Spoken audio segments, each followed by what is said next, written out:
Good morning, traders. Welcome to Monday of this beautiful week. Make sure to swing over to ssftg.com/brief to grab your morning brief levels.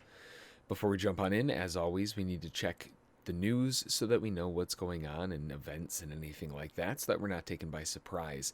So looking at the news calendar, we can see that there isn't anything really for today. The news calendar was kind of light, but the majority of it this week is happening on Tuesday and Wednesday.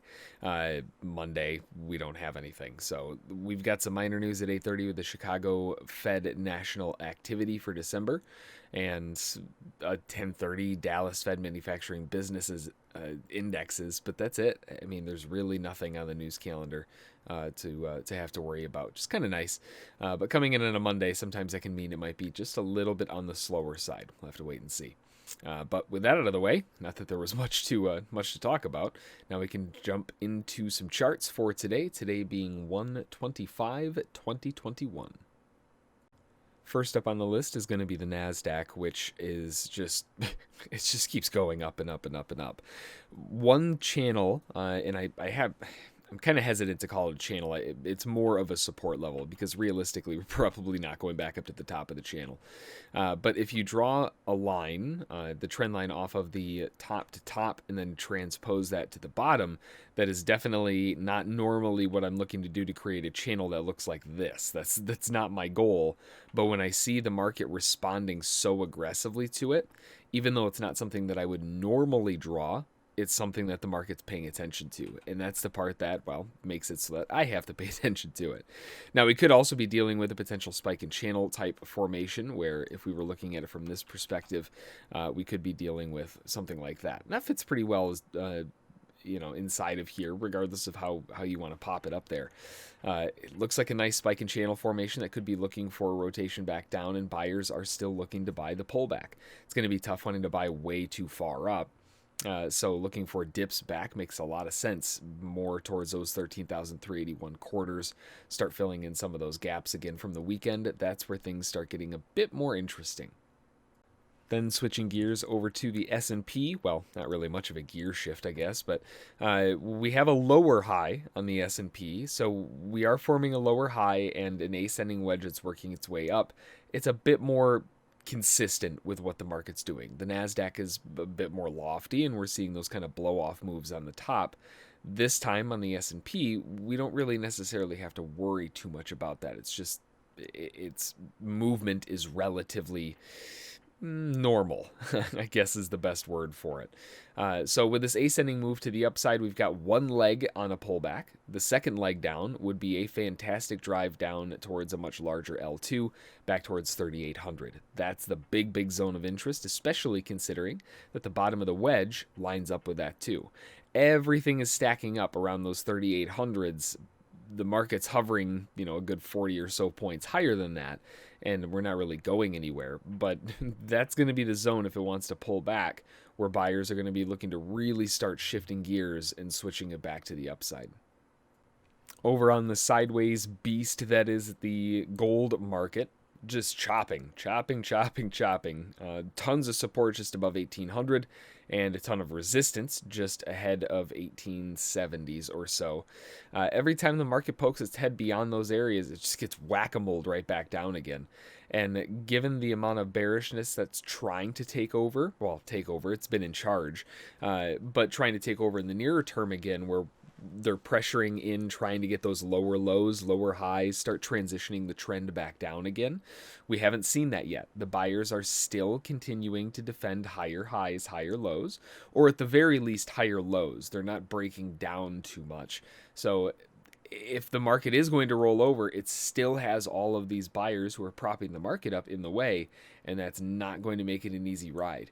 So a lot of traders are kind of waiting for a more opportune location. This just isn't it right now. We're kind of stuck in the middle. We're not really at the wedge. We're not really at L3. We're not down at a swing. We're just smack in the middle. So I've got to give it some time. Crude oil has had its continued sideways range move, but it's starting to look a bit more like a flag, where if you were to zoom out more on, maybe like an hourly, somewhere in the middle, this would be potentially the launching point for a flag to keep that move going to the upside. And that would be the breakdown of what sellers have been looking at.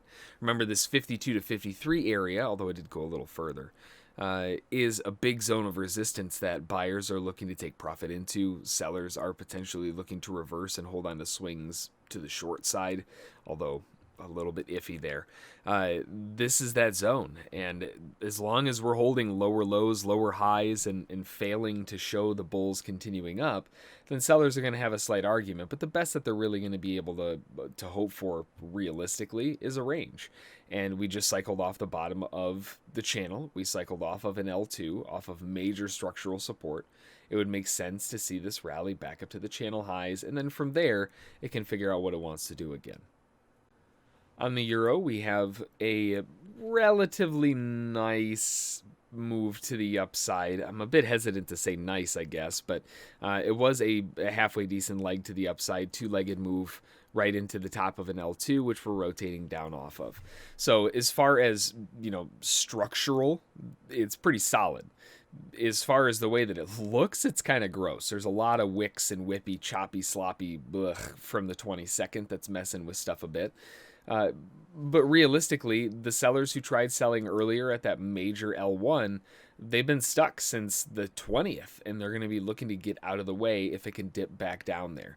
So a zone at around 1.21400 will be a potential BL1 launching pad for buyers to try to shove the market back up.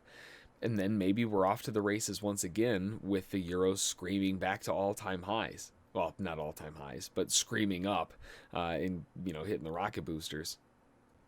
And then finally over on Bitcoin with the continuing wedge. We're not really seeing a whole lot of a change outside of the structural movement. It's a bit more bullish now with buyers holding some relatively aggressive trapped lows, although the market did make a lower low.